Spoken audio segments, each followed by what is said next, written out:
Hello, Star Trek fans. Welcome to ReBingeIT. This is the ReBinge Star Trek Voyager podcast. My name is Kim. And my name is James. And we are rebinging Star Trek Voyager from the beginning, one episode at a time.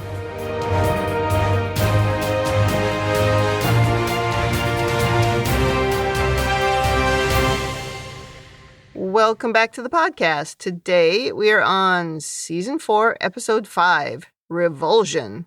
This episode aired October 1st, 1997. I do think that the title for this needs to be announced more dramatically. Mm-hmm. I think this should be Revulsion. Because of how revolted the guy is over the humans? Yeah. Exactly. It just begs for a dramatic announcement of the name. Okay, I'll leave that drama to you. So before we talk about this week's episode, anything to clear up about last week's episode, which was Nemesis with Chuckles? No, it was perfect. If extremely short, it was like 41 minutes long, if I remember correctly. Yeah, it's surprising that we gave it 2 thumbs up, and that was that short. Normally, people say we only have short ones if we don't like it, but that was a pretty good episode. There just wasn't a lot to analyze or really even describe in some of the scenes. So, yeah, I think the majority of that episode was us discussing it rather than the descriptions. Right. A huge amount of that episode seemed to be people wandering around the jungle. Yeah, I think I have a bit more detail in this episode, so probably won't be that short. Yeah, that was an absolute on-point example of how sometimes we will love an episode and make it really short. Yeah, I wouldn't say I loved it. Oh, I really like that one. But it was good. I think I'm pretty clear when I love it. Should we talk about this one? You have the notes? We should. We open on the outside of an unfamiliar ship with a funny bird-like nose, almost like a beak. Looks pretty cool. That is a good model of a ship. Inside the ship, things aren't as funny. We see a humanoid male sitting on the floor, motionless, leaning against a wall. He slides down, revealing a deep blood stain on the wall behind him. Yep. Yet he had no visible wounds. And then we cut to a very pale man dragging the body of the first man across the floor, leaving a dramatic trail of blood. Yes. This is pretty bloody for Star Trek. Couldn't you put it on a top? You're going to have to clear up that blood trail. The pale man is wearing Data-like face paint that does not entirely cover his neck, and that is either a makeup misstep or an odd choice.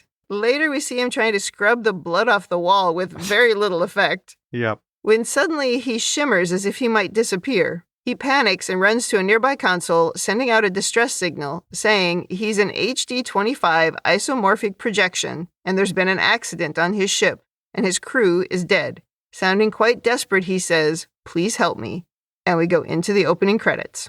He needed to put that body on a tarp. You're just going to have to clear up that blood stain all the way across the ship. Yeah, now that we know he was also trying to clean up the blood, it's like, what are you doing? That's a pretty dramatic opening for Star Trek. It's like we're at the beginning of a horror movie. Yeah, I kept on thinking of, it came much later, American Psycho. Oh, yeah. Probably because of the tarp. I try not to think about that movie. It was kind of a gruesome opening, but it does make you think exactly what kind of accident. Yeah. At this point in the episode, it really could be anything. Pirates killed the crew. They had a fight amongst themselves. There's no real indication here of anything other than this guy was just cleaning up a body. I 100% assumed he did it immediately. Oh, yeah. I think it was the face paint. And how it didn't really cover his face. And I'm like, there's something wrong with this guy. Now we go to Voyager, where we are having some kind of celebratory dinner, which seems to involve making jokes about Tuvok. Tuvok, sitting with his arms crossed, tolerates the nonsense, which ends with him being promoted to lieutenant commander. His entire podcast this week is going to be about the promotion dinner. And did we decide on a name for it? Because I think Unnecessary Emotions would be his podcast name. I think it's redundant for him to call it Unnecessary Emotions, but that would be illogical. Exactly. He's appealing to illogical beings. I thought we decided it was just personal log. It's just his normal every day. Like, oh my God, these humans, they drive me crazy. They're so annoying. I'm not sure why Tuvok is getting a promotion. I feel like we could talk about a number of security failures in the last 3 seasons. Granted, he's frequently ignored, but also he has goofed up plenty of times. Well, it was either him or Harry, and there was no way they were giving Harry a promotion. No, Harry's useless. It's because they want to be mean to Harry. Yeah, maybe that's it. Well, anyway, Tuvok says if he'd known this commendation involved ritual humiliation, he may have declined. He says, during my 3 years on Voyager, I've grown to respect a great many of you, and others I've learned to tolerate. That was a good speech, with humor as well. I don't believe that was meant as a joke. Some of you are tolerable, some of you are not. Looking at you, Neelix. As the party starts to break up, Tom grabs Belana for a quiet chat. It seems that they haven't talked since the incident where Belana said she loved him. That happened a few episodes ago in Day of Honor. I was convinced it happened like 6 episodes ago, but no, it was quite recent. He tries to give her an out, saying he knows that she was running low on oxygen. But she says she meant it, and he doesn't have to reciprocate. And then instead of reciprocating or being a grown-up, he kisses her. And by the way, you should not be doing this at a work party. This seems like a private conversation. Yeah. The doctor interrupts the kiss, telling Tom he's been assigned to go back to helping him in sickbay now that Kes is gone. Although we don't mention her name, but that's why. Now, did this seem just a little lifted from The Empire Strikes Back on the Millennium Falcon, where C-3PO interrupts the Han Solo, Princess Leia kiss? It seemed beat for beat, even having the robot hologram interrupting. I did not make that connection. But, yeah, I can see your point. But let me just say, Tom Paris is no Han Solo. And Robert Duncan McNeil is no Harrison Ford. In another part of the party, Chuckles is telling Harry that he has a new job for him. He'll be enhancing the astrometrics lab, and he'll be working on that with 7 of 9. I thought she already agreed to just be called 7. Why are we still calling her 7 of 9? Well, it's a formal designation. I see. Harry looks uncomfortable, but agrees. And by looking uncomfortable, I mean he overacts, which is a theme in this whole episode. I do like that Chakotay asks if there's a problem, and Harry just clams up. He could point out how 7 knocked him unconscious and tried to contact the Borg last time they worked together. I feel that's a valid concern to bring up with your boss. Or is Harry just so obsessed about not disappointing anyone that he just buries his emotions and what he feels and says, yeah, I'll be fine? And the same thing happened just recently when, in that same episode we were just talking about a minute ago, Chakotay tried to force Belana to work with 7, even though she had just done this thing where she had knocked out Harry and tried to contact the collective. Oh, and that worked out really well. Yeah, that didn't go very well. This again is why Chakotay annoys me. As the leader, you're supposed to deal with these problems. Like, maybe you need to have some conversations about working with 7. Yeah. Instead of just going, oh, now you work with her. And then he's clearly uncomfortable. What are you doing about it? He does nothing about it. Well, does this come from a leadership style that these people, the right people writing, have experienced, which is, you do this thing, don't question me, I'm the boss? A lack of leadership? Yeah. Yeah. Probably. But also, is that Harry's problem, or is Harry's problem the other thing that's going to come up in this episode? Ah. Blech. I don't know. Even if she was good looking, I would probably have a problem if she beat the crap out of me last time we worked together. And tried to contact the sworn enemy of the Federation. Oh, no, I agree with that. I just don't think that's where we were going in this episode. Okay. Yeah, that's different. That's a different thing. Well, at this point, an unknown person calls the captain to the bridge, saying they've received an automated distress call. And that voice says, you might want to bring the doctor. And I say, I'm sorry, what? They received a distress call from a hologram, so the doctor should come to the bridge? That's one of the dumbest things I've heard on Star Trek. Because why? The doctor is going to empathize with another hologram? What? What are we doing? Clearly, the doctor speaks hologram. And why would this unknown ensign suggest this? I don't have a good reason for that. It's just to move the story along. Because he should have just, either he could have told her it's a distress call from a hologram, or she could have gone to the bridge and then said, oh, doctor, this might interest you. Although I don't think she would think that. That's why this is a stretch. Well, it might be simply a time constraint of the way you suggested it's exactly how to do it. If she would go, oh, it's a hologram, maybe the doctor could shed some light on this. Although why is the question. But yeah, I think it's to really just tighten up the show. Yeah, I think it is a time constraint. It's, to me, kind of funny, though, to think that the hologram would know more about holograms than the people who created holograms. You know what I mean? It's just weird. And it gets weirder in the next scene. Yeah.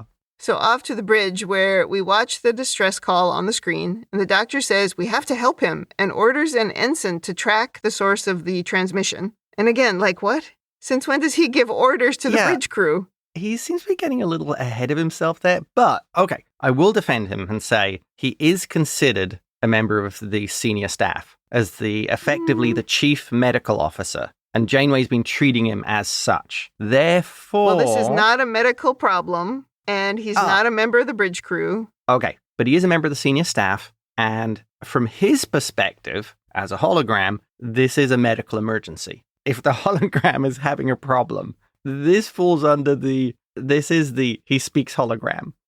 Maybe Janeway's opinion would be it's a piece of malfunctioning equipment, but from the Doctor's perspective, it's a fellow hologram in distress. And then we see it actually in this episode. He's transferring his own experience, values, his own evolution as a life form onto this creature and assuming exactly the same for him. So that's why I think he's reacting that way. It does seem a little bit out of line, but maybe the protocol isn't to give orders in front of your captain. Right in front of the captain. Yeah. Captain, may I contact the ship? Or say to the captain, can we trace the source of this transmission or something? Yeah. I mean, Janeway does nod her approval. So, the guy doesn't do it just because the doctor tells him to. But it was weird. He deserves a Janeway maneuver for that at the very least. Yeah, she hasn't done that in a while. That could have been an eye roll moment for sure. Yeah. Or a hands on the hip. Maybe she's been told not to do that. Maybe Da Vinci told her. Oh, right. Yeah. I just find it silly to think that for some reason the doctor is somehow going to sympathize with another hologram. It kind of reminds me of that episode where we were supposed to think that Belana was looking at that robot as if she was his mother. It's like, no, that's not real. Okay, I will add an additional piece into that to try and convince you. Remember, the Doctor has been experimenting with trying to improve his bedside manner and his ideas of empathy. Maybe this is an example of, because of the evolution in his program, he's feeling empathy for other holograms. Like I said, he's transferring what he would feel onto this hologram. He would hope somebody would react the same way for him. And because we don't do video, nobody can see the extremely unconvinced look on Kim's face here. Yeah, it's not working for me. The Doctor continues to overstep by saying he'll lead an away team to the other ship, and Janeway's like, I'm sorry, are you in charge? At least somebody said something. He's just very keen. She says he shouldn't leave the ship unless absolutely necessary, but he claims he wants to meet one of his own kind. Like, go to the holodeck. That place is full of your own kind. Well, that's true. But again, I think he's, transferring what he is onto this person. It's not a person. Not a robot. Wow. That is extremely offensive to inorganic life forms. So he says he can take Belana because she knows the most about his emitter. And for some ridiculous reason, Janeway agrees. But I think this is maybe the heart of my problem with this scene. Yeah. The crew on the other ship is dead. And we're just going to send the Doctor over there with no backup plan for that, what's on that holo emitter. That's the Doctor. Something happens to that. It's gone. And let's not forget, that's future tech as well. That is outside this period in time. You should be guarding that thing with your lives. Yeah, that's bad captaining. Again, I get why we're doing it. It's for the story, but when the story makes you do something that's not realistic, it weakens your story. Yeah. I will make the suggestion that if he was trying to get help, he could try and sucker people in. Well, nice people like the Federation. I mean, he is in the Quadrant of Jerks. But anyway, by saying, my crew is sick. Some of them have died already. Please help. Because otherwise, I mean, a lot of people might look at it and go, oh, there's a hologram on a dead ship. Who cares? Yeah. They might just want to salvage the ship. Yeah, that's a good point. There is that. But I don't think he's at that level. Yeah. You know what I mean? I don't think he can do that kind of critical thinking. So while that might have been effective, I'm just not sure he was like, he's a maintenance unit, as we find out. So I just don't know that he has that ability. Whereas our Doctor could do that at this point.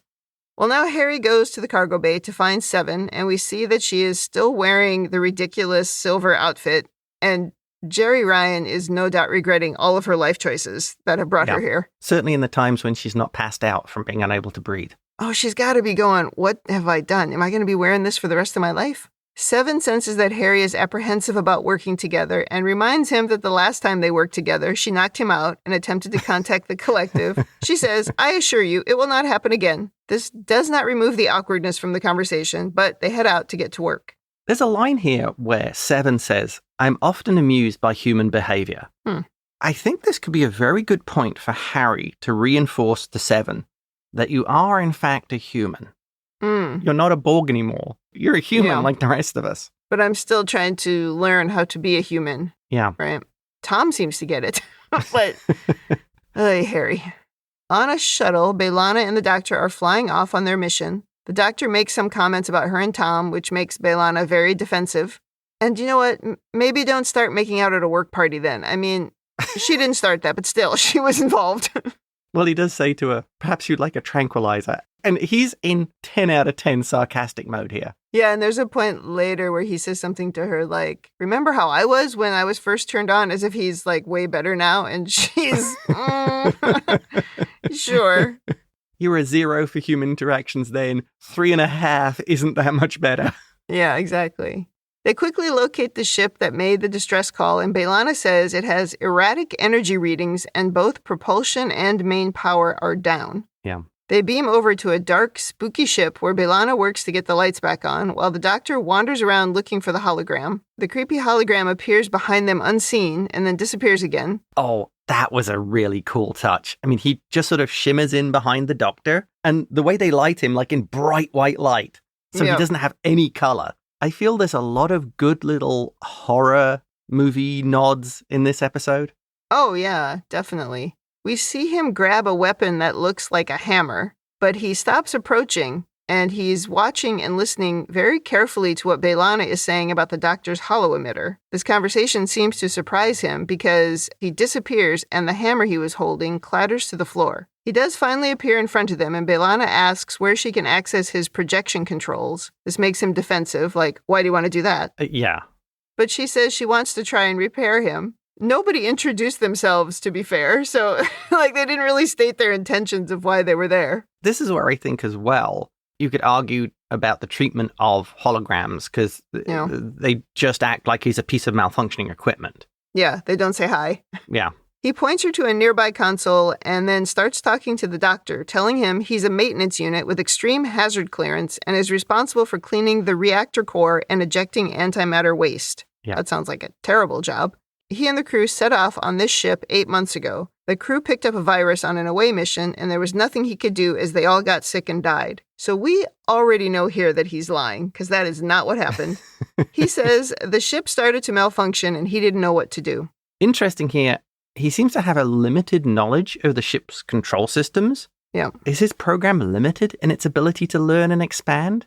Or are just the technical documents for this ship just unavailable to him? Like there just aren't any on the ship? Yeah, I guess it could be that he was locked out of other systems. Yeah. Until an emergency or something. Or it could be that he had no ability to learn and grow, so he just stayed contained with whatever it was that he was supposed to do. Yeah. I mean, if it was really a ship that had security on it, he would be locked out of anything except what he absolutely needed to do as part of his core function. But it's possible when it went into emergency procedures that unlocked. Yeah. Or he hacked in. Oh, Murderbot. He tried the password 1234. Isn't that the Federation password? Belana stabilizes his program, but she needs access to his primary isomatrix to fix the problem. HD-25 says it's on the lower deck, but it was flooded with antimatter radiation, so it's too dangerous to go there. So he points her instead to an interface junction nearby. As Belana gets to work, HD-25 is showing a lot of curiosity about the Doctor, which should be suspicious to the Doctor, but is not. I think that's the Doctor's empathy towards other holograms, assuming that they are like him. In some ways, he's very naive. Yeah, which is why you shouldn't have let him go on this mission. Well, and it's also sort of understandable because he hasn't met any other holograms from any other races or species. That were evil. Well, or otherwise. Right. He's only met the ones on the ship. Yeah. You know, the bartenders, the women in the resort program. The lowlifes in... the lowlifes in the bar. Yeah. I'm glad we don't go to that bar anymore. Back on Voyager, Harry and Seven are working away. Seven says she's done with something, and Harry is surprised how quickly she completed her task, so he runs a scan to verify. She's surprised he questions her work, saying, while she's no longer a perfect Borg, she is efficient and precise. But Harry finds a slight misalignment with her work, which she sees and corrects, saying it was probably her humanity coming out. A little joke. It must have been my humanity reasserting itself. Yeah, a little joke between them, which makes Harry try and start some light conversation, which is nothing but weird and awkward. It's so hard to describe how awkward he is. He's truly appalling at small talk.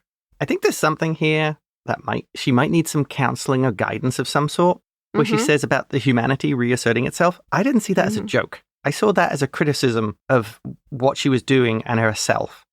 Is she suffering from some kind of underlying self-hatred of what she is? I think we're to believe she was making a joke because Harry laughed, and later he says she's even making jokes. But realistically, yes, she should be receiving counseling. Instead, what they have her doing is spending all her time by herself in the cargo bay, not interacting with people in order to sort of accept her humanity as just her new normal. Yeah, we're not doing anything about it. Instead, we put her with Harry, who is so confused about everything. Yeah. Later, Seven opens a panel and is about to stick her hand into it when Harry grabs her, saying, wait, there's 5 million gigawatts running through there, and there are safety procedures we have to follow. She's like, that's a waste of time. But Harry says he's in charge and they need to follow the rules, so she's like, okay. And he makes it awkward again by holding her shoulders just a little bit too long and then not knowing where to look. You know, when Seven said, your procedures are a waste of time, that's also the answer to what was the last thing they said during a fatal accident investigation. Haven't you made that joke before where it's like, I know how to wire a bloody plug? It's like somebody's last words. Yeah, what were his last words? Don't tell me how to wire a bloody plug. I don't understand why Harry is so weird and awkward. He has no chill. Yeah. He's acting like a child, which is weird. Like every time she says anything, he doesn't know how to respond. He doesn't know where to look. Yeah. And I agree that she's not appropriately dressed for the workplace. I cannot emphasize that enough, but he's being ridiculous. And I just find this to be so childish and it just makes me roll my eyes as I watch it. I think if you were attempting to follow Chakotay's plan of making her feel like one of the team, then if I was assigned that, then perhaps do a little bit of research. Does she leave her mini Borg cube in the cargo bay? How long does she take to regenerate? Try and understand the kind of topic she's likely to communicate about. Maybe consult with other crew of how to help her do this, or somebody with experience on it. You're dealing with someone who's had a huge life change. Perhaps it's because I live with an introvert, yes, which is sort of the opposite of my tendencies. You don't go into things assuming the person is exactly the same as you or would react the same way. Well, I pretty much approach everything as a leadership problem. And what did Chakotay do to prepare Harry for this situation? Because he saw something similar happen with Belana. Yeah. And now Harry was expressing to him that he was uncomfortable, and he just basically said, just go and do it. It might have been good if we had a conversation about how to deal with her, how to help her feel more comfortable, how to make her feel like she's part of the team. Right. And he's not doing that at all. He's just being weird.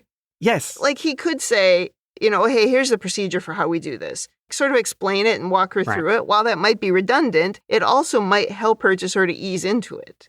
And maybe understand the fact that Starfleet follows these procedures. Yeah. That stops people from getting killed. A huge part of that there might be the fact that, if we accidentally fried a drone in an accidental discharge, we just get another drone. Whereas in Starfleet, it's like, yeah, we care if we kill a crew member. Well, and you might want to say something like that. Right. It doesn't have to be that exact thing, but it could even be, hey, we have a limited number of people on this ship. We have to be pretty careful. That's kind of the way I approach stuff is I will talk really informally about something when I'm trying to accomplish something kind of formal, because it helps the person understand what it is that I'm trying to say. Yeah. It helps the other person also get the why. Like, why are you asking me to do this? Right. Yeah. Yes. Not just, it's the rule. The rule is not the why. In some ways, it's kind of annoying with Harry because we've seen Harry be like the real type A, want to succeed in things. And here, he's behaving like a doofus. He is. Remember, we talked how much we liked the Belana and Harry relationship? Yes. why would this be different? He has reverted to some weird form of himself we've not seen. Well, because they're trying to write a comedy role for Harry, which is failing miserably. I guess. Yeah, I do think it's a problem with Star Trek that, they do stuff like this a lot, and it just really makes a character seem stupid, and it's not necessary. You know, what's funny here is this is the sort of situation where you could successfully write Wesley Crusher, and it would work. Well, it would make more sense. Wesley was a kid. Yeah. But Harry is an adult. Yes, he's young, but he is an adult, as far as I can tell. Right. Well, back to the creepy ship, and HD25 is asking questions about the Doctor's holo emitter, and everyone can see this is bad. The creepy ship. It's a creepy guy and a creepy ship. Yeah. But of course, the Doctor has no ability to read the situation. No. HD25 says before the crew got sick, he never left the antimatter chamber, and he asks if the Doctor knows what it's like to be trapped in the same room all the time. Of course, yes, he does know what that's like. Yeah. But he says, over time, he's earned the respect of the crew as an equal. This shocks HD25. The Doctor tries to encourage him to think for himself and try to gain some freedom.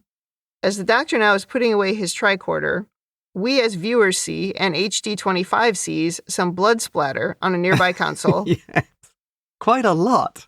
When the Doc isn't looking, HD25 quickly wipes it up, pretending that he's just doing his job. I'm just cleaning up. Do. I did have to back that up a few times because I couldn't see the blood because, it's very dark. Yeah. I would question here how a medical hologram would miss blood right next to their instrument case. Yeah. And how would his scanning also miss it? Yeah. HD25 said the crew got sick. Right. Isn't there a risk that there could be a bloodborne pathogen like Ebola? And when it comes into contact with organics, that could be fatal. Yeah. And there's a console covered in blood, and the Doctor's like, I didn't see it. Yeah, I wondered that later when something happens, and I'm just like, are we not worried that everybody got a virus and died on this ship? And you have Belana on board? Yep.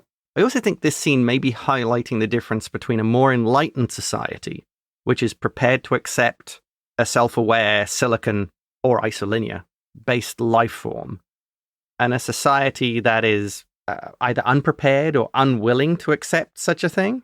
One that actually treats its self-aware holograms callously. And I don't think the Doctor's really getting that that's a possibility. No, he's not getting that. It's possible that the reason he evolved and learned the way he did was because of Kess's influence. Yeah. And this guy didn't have a Kess. He was just apparently mistreated, or that's what he says anyway. Yeah. And so, that mistreatment turned him into something different. It's just like having kids, right? I mean, treat them differently, they're going to turn out differently. Yeah. And Janeway's acceptance to let the Doctor expand. Yeah, I guess he's projecting. Right. Oh, very much so. Which is funny, because he is a projection. Oh. It's a projection projecting. It makes sense. Yeah. Well, meanwhile, Belana is working with a giant cable that is coming out of one of the walls and is sparking on one end. She feels a shadow creep up behind her, which makes her jump, but it's HD25 come with a plate of food for her to eat. On a virus-laden ship. Yeah, this is where I wondered the same thing. What is wrong with us today? Everybody on this ship supposedly died of a virus. Here's some food. Anyway, HD25 nearly steps on the exposed cable, and she stops him, saying, "Be careful. That's Chekhov's isomagnetic conduit, which could destabilize your matrix." Yes, my note says Chekhov's conduit. He apologizes and says, "How stupid of me," sort of overreacting. Yeah. And then he creepily watches her eat, saying she nibbles like a fish. He sees the cable coming out of the wall and says seeing his ship ripped apart makes him uncomfortable because it's like it's a part of him. And the creepy music sort of swells, and it just makes the scene even more uncomfortable. Yes. Because it already feels weird. I think that's one of the things that works so well in this episode of, when he's around and certainly when he's talking to Belana, the disquiet level hits 9. Yeah. And it will soon hit 10. When Belana just tries to be nice, saying she understands how he feels, he has a meltdown, aggressively saying she couldn't possibly understand how he feels. He starts ranting about her being stuck inside a biological body made of flesh and bone and blood, while he's made entirely of energy. Bad energy. Yeah, he's in full rant mode. And Belana's like, "Okay, I'm just going to go somewhere else now." But he keeps ranting and starts to back her into a corner, saying he finds her disgusting, describing the way organics grind their food with their teeth. He calls her repulsive, and his voice keeps getting louder and louder until he says, "You're a filthy animal, and I'm ashamed to be made in your image." Yes. Yikes. The malevolence factor here is just off the charts. He does such a great delivery of this little rant, and the way he builds it. It works so well. This is horror movie worthy. Yeah, he goes from sort of weird to dangerous really fast. Yep. Well, and then it flips in the next second.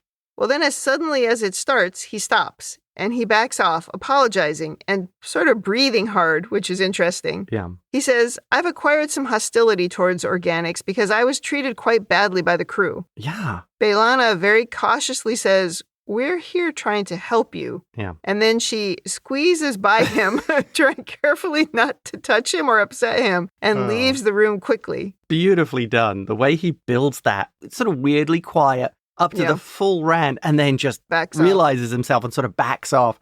Great performance. And that is such a scary sign, like of an abuser. Yeah. It's kind of a similar thing to someone who has an anger management issue where they can just, fly off the handle, but then all of a sudden just be like, "Oh, no, I'm sorry. Yeah, I get what you mean, yeah. That is a really bad sign. Yes. At this point, Belana's got to be thinking, "I need to turn this guy off. Do not delay." Well, Belana rushes to the doctor to report this problem. Naturally, the doctor does not believe her. Why believe women? I mean, she seems hysterical. Oh, dear. Anyway, she says he's a lunatic and he's lying because the lower deck is not flooded with radiation, as he told us. She wonders if he's hiding anything else. Oh, yeah. But the doctor still thinks everything is fine because the hologram has had a rough life. Well, he describes him as having behavioral difficulties, as if it's just like he's using the wrong word. Yeah. Oh, he meant to say.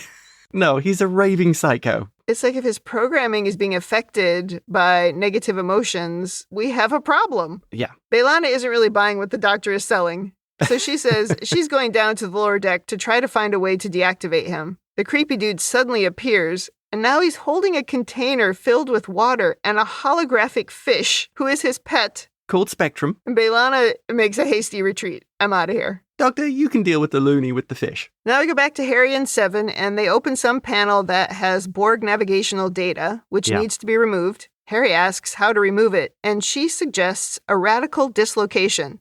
He's like, "What?" And she says, "We need to pull it out," which makes him laugh. Again, a little bit of humor. Well, anyway, they pull it out, and she cuts her hand, which really shocks her. She says, "I've been damaged." She's no longer able to regenerate automatically, so she thinks that she's weak. But Harry says, "No more than the rest of us," and takes her to sickbay. Okay, another example, I think, of I would be really worried about her suffering from intense self-hatred. I can't repair myself instantly now. I'm weak. I'm smaller than I used to be. I find the fact they're not dealing with this very disconcerting. Mm-hmm. And they're not addressing it. No, they're playing it for laughs. Yes. And if anything, shouldn't Seven be receiving some kind of training to be aware of all the things she can't do now she's no longer Borg? Yeah. Imagine if they made it clear to her that she's no longer just dispensable. Like, we can't just unplug you, plug somebody else in. And if they worked on trying to give her value instead of, like what you're saying, where she's starting to really view herself negatively. Oh, right. Yeah. Individuals have value in our society. Yeah. You die, we don't just plug in another drone and go, "Ha, tough luck." Yeah. But instead we sent her Harry and... Well, in sickbay, Tom quickly repairs the cut, saying she's a mere mortal now, so she should be more careful. Harry looks annoyed in the background. Naturally, in this scene, Seven's boobs are the center of attention. They're right in the middle of the screen. Redonkulous. Anyway, after Seven leaves, Harry gives Tom a hard time about his bedside manner. Tom is surprised that Harry cares, but Harry says he's gotten to know Seven, and she's more complex than everyone thinks. She even has a sense of humor. And doesn't Harry know about Tom's jokey attitude about everything? He's been his friend for 3 years by now and knows that Tom masks everything with his devil-may-care sense of humor. Yeah. It's his coping mechanism. I think it's these overly simplistic views of what their personalities are. Yeah. Tom doesn't help by making a jokey remark about assimilation, and Harry gets really defensive. I did think, though, wasn't it just a few weeks ago where Tom was the one who said he wouldn't judge Seven, right? He was the one walking with her in the hallway in one episode, but... Well, he talked about how second chances are an important thing, and that benefited him, and he was applying the same thing to Seven. Yeah. And I guess he is still doing that. I mean, he is really treating her like everyone else, because he does... Right. Yeah. He does make inappropriate jokes all the time. Right, that's true. Maybe it's kind of funny. Maybe Tom is the one who's treating her most like a regular crew member. Right. Well, after some more of this nonsense, Tom finally realizes Harry has a crush on Seven when Harry delivers the terrible line, "There's a woman in there if you take the time to look." I think we can all see there's a woman in there. Like, what? Yeah, seeing the woman in that outfit is not the problem. This is one of the worst scenes we have had to endure in a while. This is bad. And also, I'm really sorry, Garrett Wang. You seem nice, but this is not your best work. And just today as we record, we're releasing our bonus episode with the interview with Garrett. I'm so sorry, Garrett, but this is just not it. He probably knows. He probably does. Well, Tom warns Harry off of getting involved with Seven since she was a full-on Borg just a few weeks ago. Yeah. I mean, that's actually pretty good advice to get from Tom. Yeah, especially from Tom. Tom's the guy who exactly. always finds the wrong woman. Oh my God, I'm so happy we only talked about that once. Yeah. Tom does pick on Harry about how he seems to get crushes like a lovesick teenager, and also picks on him about how he was enamored with a hologram, which was completely unfair because that was a real lizard woman. Right, yeah. And I guess Libby is long forgotten at this point. Oh, yeah. She's gone. She's a goner. Over on the creepy ship, the Doctor is training HD-25 about his own ship and how to operate it. Yep. HD-25 says he won't need life support anymore now that the humans are all gone. They used a lot of power. 59.2% of power went into life support. Somehow the Doctor remains clueless still as this goes on. Yeah. Meanwhile, Belana has made it to the lower deck. And there's no radiation. The creepy guy continues to rant about organic, saying he's not taking the ship back to them. He tells the Doctor to join him. He says, "Escape your prison, and together we'll explore the galaxy as father and son." Well, not that last part, maybe, but he does say we'll explore the galaxy. Did you notice here, his story is also changing? Mm-hmm. He was stuck in that one room, but somehow he was also cleaning up after the crew. Mm-hmm. And he has holomitters all over the ship. Yeah. So... Again, the Doctor is missing a lot of clues. Yes. And the one disturbing bit here is when he said the comment about the organics' slovenly carnal pleasures and they took advantage of me. Yeah. Oh dear. They were doing things to the hologram. Oh, gross. Or he was just having to listen to it. I don't know. It was hard to tell exactly what was going on. Oh, I took that the worst way. Oh, of course you did. Belana continues poking around below until she locates the HD-25 isomatrix and brings the surrounding systems online. And once the lights are on, she finds something else. The dead bodies of the crew. Well, there was one that looked like it was stuck behind a control panel. Yeah. Now... It made me laugh because it looked like it was Tuvok. Oh, the one where he's waving through the window? Yes. Unintentionally funny. Now, to be fair, we never asked the hologram where the bodies were. Oh. But this seems like bad news. Yeah. That they're like hanging upside down. Stuck in whatever it is. Yeah, that's not usually a good sign. Upstairs, HD-25 says the Doctor shouldn't be so surprised. He's the one who told him to be more self-sufficient. This, of course, is not exactly what the Doctor meant. He says, we're still just projections. We have limitations. And now HD-25 is ranting. He says, we don't need food. We don't suffer disease. We're the higher form of life. Suddenly, the alarm starts blaring, and Creepy Guy says, someone is trying to access my matrix, and he disappears. The Doctor finally gets a clue and takes off. Not exactly running, but moving quickly. Yeah. Well, now the horror part of this horror movie occurs as the creepy hologram tries to kill Belana by sticking his hand into her chest and zapping her heart. Oh, you know what I really liked about that? The hand in the chest thing stopping the heart? That is right out of Judge Dredd in 2000 AD. That's how Judge Death kills his victims. He puts his hand into their chest and stops their heart. So I really appreciated that. Okay. I've seen that on something else too. Doesn't she have 2 hearts though, as a Klingon? Or maybe a heart and a half? From my understanding, Klingons have an 8-chambered heart. They don't have 2. So in theory, it's a very powerful heart. So it's more resilient, perhaps. Yeah. And the Klingon heart is the strongest heart. When it comes to love, sure. Although, the Vulcans, we love harder than anyone. Our organs are stronger than anyone. Emotions run deep in our people. Well, anyway, while they struggle, Belana manages to deactivate HD-25, and she falls to the floor just as the Doctor arrives. Yep. Back to Voyager, and Harry is recording a log saying he can't stop thinking about Seven. It occurs to me that the program the Doctor created for Vorik last season might be of some use to Harry, who seems to be going through puberty as far as I can tell. Let's toss him in there. Oh, yeah. Harry calls Seven to the mess hall because he had a late-night inspiration about reconfiguring astrometric projectors. He asks for her input, and she takes one of the data pads. Harry invites her to sit down, but she says, "Don't be ridiculous. I can't sit in this outfit." I think that is the truth of the situation, yeah. That is the truth. But she says, relaxation is irrelevant. Beauty is irrelevant. And then she realizes the lights are dim, and he's invited her under false pretenses. I think you mean Harry lures 7 of 9 to the mess hall, allegedly overwork. That falls under just freaking creepy. Yeah, I do think from his point of view it's innocent, but it is creepy. She asks if he's trying to change the nature of their affiliation.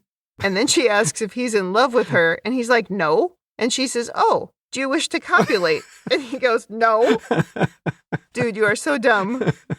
She says, I know about sex, although I haven't needed it before. She says, I'm willing to explore my humanity. Take off your clothes. Harry absolutely short circuits when she says that, panics, and this causes her to be like, okay, and leave. Oh, you missed the best line. What was up? When Harry short circuits, she says, don't be alarmed. I won't hurt you. Oh, yeah. It's so dumb, though. Harry screwed this up in just 1,000 different ways. Yeah. Meanwhile, the Doctor revives Belana. She says she took all of the isomorphs emitters offline before passing out. The Doctor says all 6 of the corpses on this deck were murdered, and it seems HD-25 damaged Belana's heart in the attack, and they need to get her back to Voyager. He's been unable to make the transporters work, so he helps Belana to her feet so she can fix it. And this scene is funny because every time it pans to the Doctor, there's a body in the background behind the wall. Like, hanging over him. It's very distracting.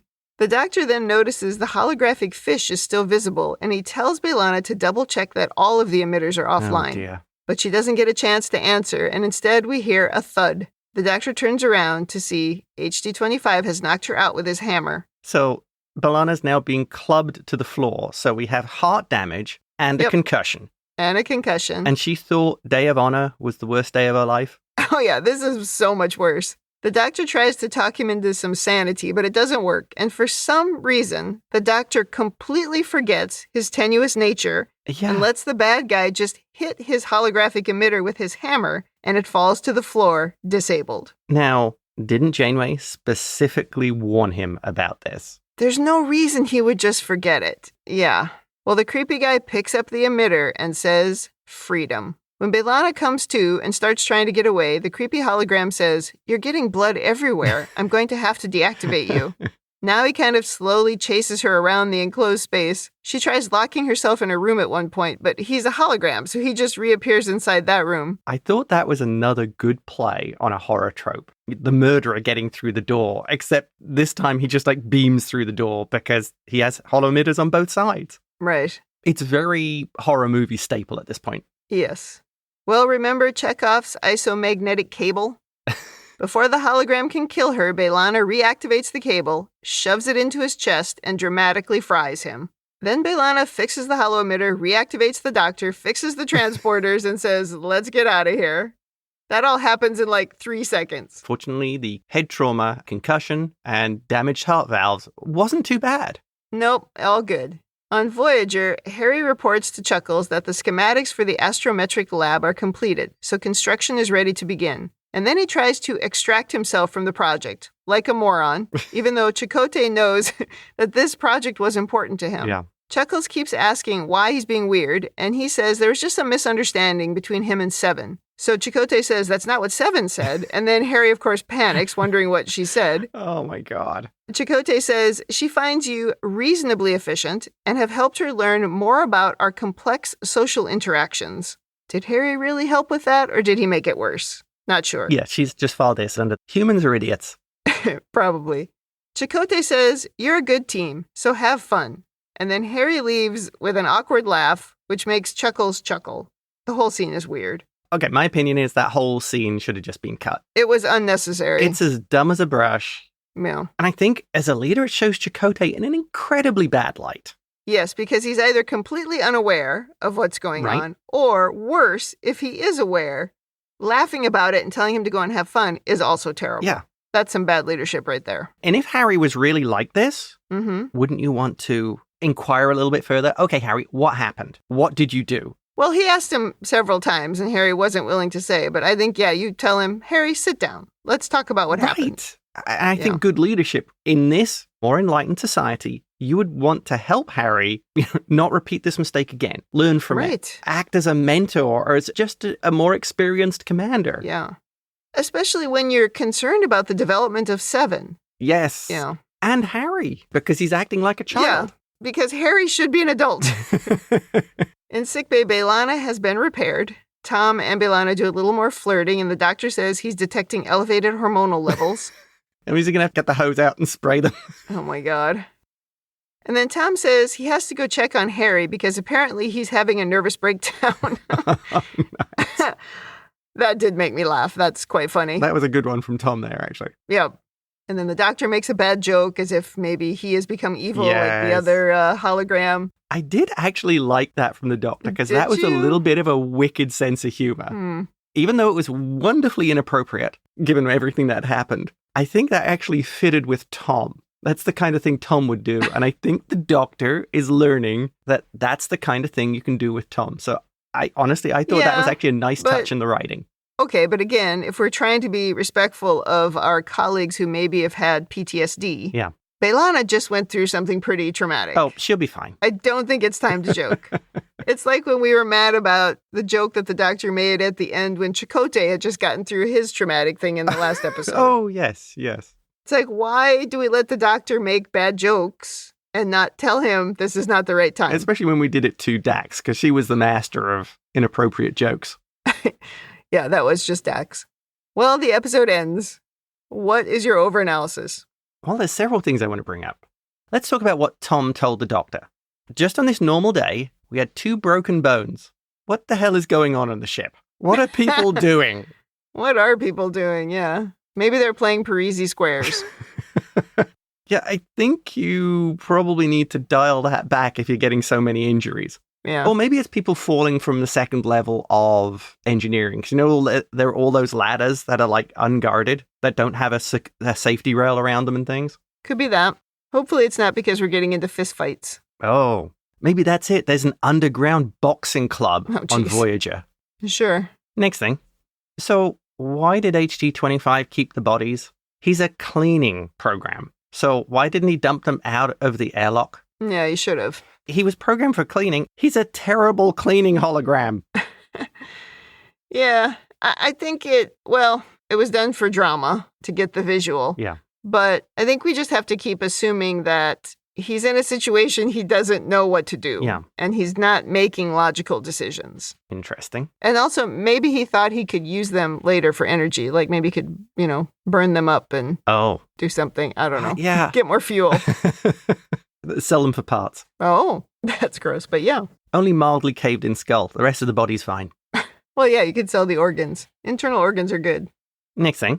Mm-hmm. So, HG25's behavior. Yeah. Did the crew make unauthorized changes to the program? Perhaps to expand what they wanted it to be able to do, turning it into more of a generalized hologram for serving the crew? Because he specifically says he's designed just to clear out the antimatter chambers. So he seems very single-use specific. So maybe they started modifying him because they wanted a servant to do all sorts of things. That's possible. And basically messing up the program, you accidentally created the Darkling 2. Oh, gosh. I would say we have hints that that's what's going on, but it wasn't really clear in the story. Because it could be a lot of things. It could be that the ship got damaged. There was some sort of a power surge that damaged him. Interesting. Or somebody hacked in and caused a problem. So it's certainly possible that something had changed him. But I think it's it's legitimate to believe that the crew did something to him based on the things he said. Right. He was supposed to be a limited function, and yet he's creating a fish. He seems to develop this great animosity for the crew. So the program seems to be expanding. He seems to be learning. But maybe he doesn't have the ability really to. So you know what I mean? Like it pushed out some safety protocols to put something else in. Like when the Doctor was sort of glitching. Oh, yeah. Because he ran out of memory. So maybe something like that has happened. I think we're being pretty generous about the writing, but I think there's clues. Yeah. Because that leads on to, he talks about the virus story. Could he be telling the truth in a manner of speaking? So he says the crew went down to a planet, contacted a virus and brought it back to the ship. Was this virus some kind of tech that they brought up? So he had the virus. Yeah. Yeah, not the crew. Kind of like Dramatis Personae, where the psychic thing infected the crew. This is a similar thing. They brought up some technology that maybe they plugged into the computer and it spread to him. I like that, yeah. So he started expanding his program and became psychotic because of it. Okay, sure. So he's sort of telling the truth. Yeah, right. Next thing, sticking with the hologram, he clearly has expanded and learned because he learned how to make the fish and hide the fish from the crew. So couldn't he get access to the ship's database and learn how to fly it? Because he seems to have learned how to use comms to call for help. It seems inconsistent there. Yeah, good point. Did he create the fish before he killed the crew? Did he say he'd had the fish for a while? If he was hiding it from the crew, yes. Yeah. He must have. But then again, how much can you trust with this guy anyway? Yeah, because he was all over the place. Yeah. Could it be the ship just didn't have the technical manuals of how to fly the thing and it relied on the organic crew to do that? So he couldn't learn from them? That's possible. But maybe he just didn't have access, again, because he didn't have the password. But the Doctor was able to access it. Yeah, and so Belana. Maybe if he's just broken, he's just not doing anything logical. Oh, that's a good point. I mean, if you look at it as he's just actually broken as a program. He's broken. He's just trying to survive. It's so damaged. Yeah, that's a good explanation. Next thing, is this a warning about self-learning, self-aware AIs, generalized AIs, and treating them badly? A very early warning. Yeah. Well, I mean, I think we've seen evidence lately that when an AI is fed racist, horrible things, the AI says racist, horrible things. So, yeah. We should be very warned about things like this. Yeah. Treat something bad, it treats you bad. That's what happens. And my final point, I think. What happened to Spectrum the fish? Did anybody rescue him? Belana said the technology is compatible, so couldn't they bring it back for the Doctor to have a pet in his office? I assume it went offline when she took the holo emitters offline for the last time. What'd they even do with that ship? Just leave it? Let's get out of here. Blow it up. Self-destruct. They said they were 8 months away from their homeworld, so it doesn't seem like they would want to drag that back to the home planet and say, here's your ship. Sorry about the crew. Oh, and the hologram. Maybe just set autopilot for home. That could probably work. It was we don't know what happened here. Leave a note. Sorry, the crew's dead. Hologram went psycho. Whose fingerprints are these all over the ship? They must have come in and killed all of our crew. Let's search for her. The ship called Voyager murdered our crew and killed the hologram. Yeah, that's why I hope we did self-destruct. Let's just get rid of the evidence and get out of there. Yeah, we'll pretend this never happened. Mm-hmm. Okay, this is my final point. My final point. Mm-hmm. So zapping the hologram with Chekhov's cable. Yep. I assume this must provide some kind of feedback loop into the holo emitters and either blow them up or shut them down. Otherwise, how would that feed back into his program? Yeah. I assume his psycho program is still completely intact. Just he doesn't have a way of actually turning the emitters back on. Yeah, maybe. Again, I hope he blew the ship up. Yeah. But you know that scene where he's looking at where the cable is coming out of? Yeah. And he says that thing about, that made-up thing about being upset about the ship being torn apart. Yeah. Maybe there was something about the placement of that, or where that cable was coming from. Yeah. So that really was his matrix. Oh. So the feedback loop was destructive. Yeah. So it actually did destroy the holographic system, yeah, the whole including matrix. his program, the generators, everything. Okay. Yeah. Oh, the poor fish. It didn't deserve that. It's a hologram. It's like it's like taking a goldfish cracker and putting it in the water and calling it a fish. Yeah. And then feeling bad when it melts. Okay, good point. The fish has no feelings, is my point. Okay, so that would take him permanently offline, which is probably a good thing. And then they blew the ship up. I wish they had just shown it blown up behind them when they flew away. And that would have they should have just ended the episode there. We didn't need anything else after that. That would have been great, actually. Yes. And then you tell Janeway, we don't know what happened. Yeah, no idea what happened. We couldn't find it. We couldn't find the ship. And I think my final point here. Mm-hmm. I haven't done this in a while. Have you noticed what a bad idea it is to send Belana on an away mission? Dreadnought, the robot babies, prototype, and now this one. She almost dies every time, and it kind of results in chaos. Belana, we're keeping you in engineering. We could also include the events of blood fever, but, that was slightly different. Well, I think that's probably true of anybody who goes on an away mission. Yeah. When it used to be Harry, we would say Harry was always getting in trouble. So I think it's whoever goes on the mission. We've just found that Roxanne Dawson is a better actor, maybe. I don't know. So we send her instead of Harry. Yeah. In this episode, she gets concussed again. Yeah. She does suffer a lot of damage. Yeah. Remember in Darkling, the Doctor was the one inflicting it. Yeah, he was torturing her. Right. Yeah. And with that does finally wrap up my overanalysis. Your final is done. We're done. Yep. Unless I think of something else. My only overanalysis is kind of tied into Leadership Corner, which is that the Doctor's complete inability to see the intense curiosity of this hologram, about his holo emitter. That is the exact reason he should not have been allowed to go on the mission. Yeah. Remember, we started this thing learning that everybody on that ship was dead. So something dangerous was going on that ship. I don't think we should have let the Doctor leave the ship, put him into that dangerous situation, just because he might find a friend in this hologram. That is some bad captaining. That is some bad decision making. Yeah. Like, for God's sake, send somebody dispensable. Send Neelix. What are you doing? Well, he's the ambassador, so this might be a first contact. Perfect thing for Neelix. Yeah. And then the other part of Leadership Corner is, I don't think Chakotay handled this thing with Harry very well. It was hard to know what he actually knew about the situation, but as we have talked about quite a bit, he did not handle it well from a leadership perspective. We didn't talk to Harry about what he should have done or even how he should have been treating Seven from the beginning, and we didn't really prepare Seven for what she was getting into. So, I think there's a lot of bad leadership stuff going on in this episode. Well, from a leadership's perspective, you should be finding out what went on. You should be aware of the concerns of the people involved in putting them in this situation. Yeah. And you should be planning for someone who is inexperienced, like Seven, working in a human environment. Yes, you should. And not assume that it's all fine. I feel to be a first officer, you would have to be more aware of these kind of things. Yeah, because the crew is your job. Yeah. Remember in Deep Space Nine, we kept talking about in the beginning that they needed an HR department? Yeah. That's kind of what we needed in this episode. Somebody needed to go to HR. Yeah. And just be like, what do we do about this? Yeah. Well, I'm going to go to women in the future. I have a lot of stuff in this section, but okay. I don't know if any of it is important or valuable, but here's what I wrote down. Get Seven out of this outfit.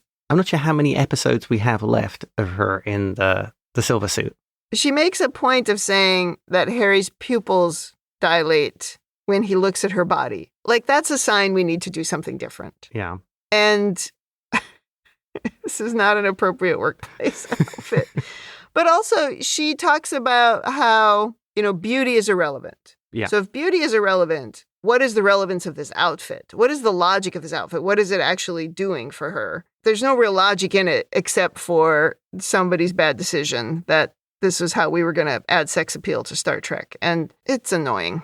Because if she can't breathe, move, or sit down, there's just no way she's picking that outfit to wear. Yeah. But I will say that even watching Jerry Ryan now in this role, like 28 years later, I can see how good she is. Yeah. She's made this character, as ridiculous as it is, she's made this character so compelling and so interesting. Yes, she is stunning as a human being. She's the hottest thing to hit Star Trek at this point, right? But she's also amazing in her presentation of the character. I would imagine if she wasn't such a great actor, I might have stopped watching it at some point. Because they tried to do something similar in the early days of Enterprise with that Vulcan character, with T'Pol, I think was her name, right? Yes, T'Pol. But they really failed. Maybe they course-corrected later, I don't know, but I gave up quickly, and I didn't with 7. Yeah. I think that maybe it's down to better writing or Jerry Ryan's performance or I don't know what, but it could have certainly been something very similar. Yeah. And maybe that's why they felt they had the freedom to do that with T'Pol. But I watched it and went, oh, this isn't my Star Trek. And I just moved on. I'm working so hard not to make any comments about Enterprise, so please continue. Okay, now here's where things get a little foggy. Yes.